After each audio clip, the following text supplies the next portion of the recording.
Hello friends, today's topic is about error in glycine metabolism. So normally glycine is metabolized with the help of different enzyme, but some particular enzyme are not working and that can lead to the error in glycine metabolism, which can reflected in the form of increased level of glycine in the blood, that is called hyperglycinemia. Apart from that, hyperoxaluria is also seen. So primary and secondary hyperoxaluria, that is also occurring in an error in glycine metabolism. So in detail of this error in glycine metabolism that we will look. So first of all, you have to remember first error, that is non-ketotic hyperglycinemia.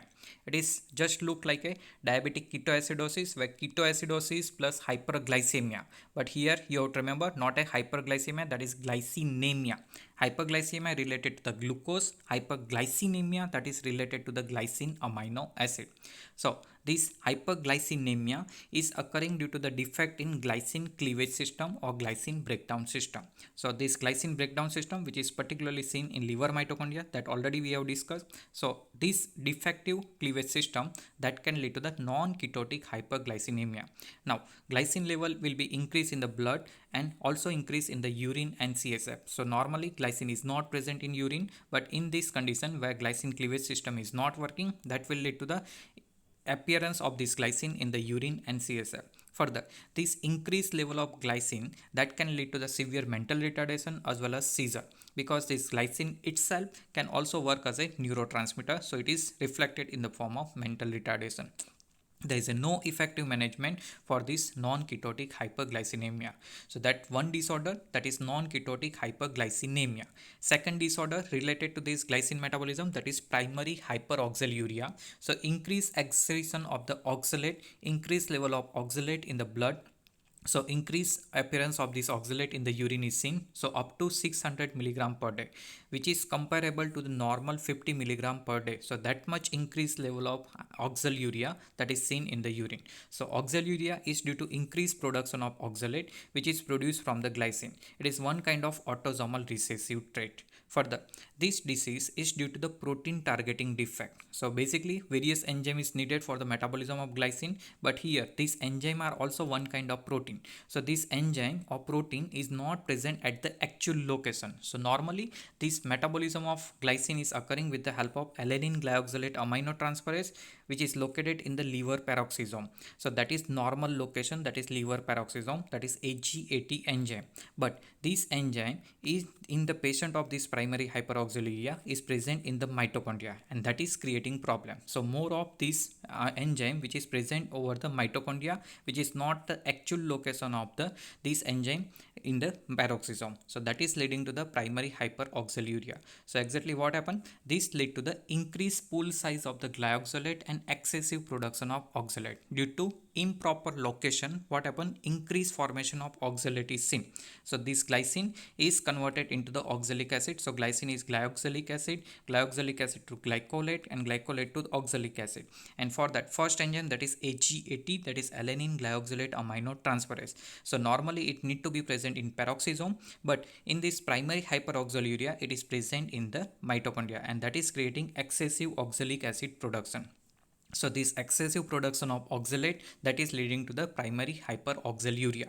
So that is first this enzyme defect that is leading to the type 1 hyperoxaluria. So this renal deposition of this oxalate will lead to the nephrolithiasis, means stone formation in the kidney, renal colic, as well as due to damage of that kidney that can lead to the hematuria.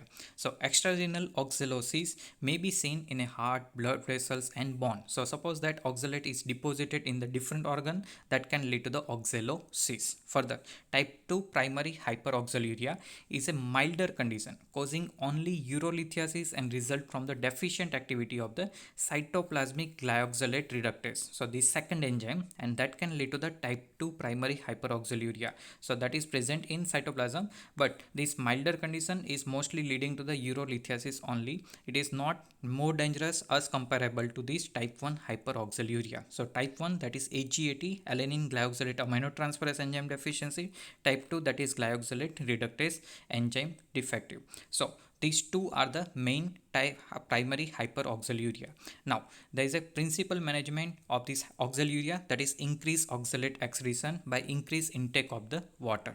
Also try to minimize dietary intake of the oxalate by restricting the diet which is containing high content or formation of the more oxalate. So you have to reduce green leafy vegetable intake as well as sesame seed, tea, cocoa, beetroot and spinach. That can also lead to the increased formation of oxalate. So we can restrict this particular diet to reduce formation of the oxalate in the body. Further, in normal person, oxalate can arise from glyoxylate metabolism, ingestion of green leafy vegetables as well as ascorbic acid degradation. But this one is mostly least in number, particularly in human, because in our body ascorbic acid is directly excreted as such in the same form. So third source is minimal in the human being. Now, apart from that primary hyperoxaluria, sometimes there is a secondary hyperoxaluria which is occurring due to this vitamin B6 deficiency, because for the metabolism of this glycine, that vitamin B6 is needed, but a B6 deficiency that can also lead to the secondary hyperoxaluria. Ethylene glycol ingestion, methoxyfluorine, which is one of the anesthetic agent, inflammatory bowel disease or excessive resection of the bowel, and this IBD and excessive resection of the bowel, that can lead to the enteric hyperoxaluria. So that all can lead to the hyperoxaluria, but that is secondary condition. You have to remember primary, that is AGAT deficiency in a type 1, type 2, that is glyoxylate reductase enzyme deficiency or affected, and secondary hyperoxaluria due to some particular deficiency of vitamins B6, ethylene glycol ingestion or excessive production of oxalate. So that is main defect related to the glycine metabolism.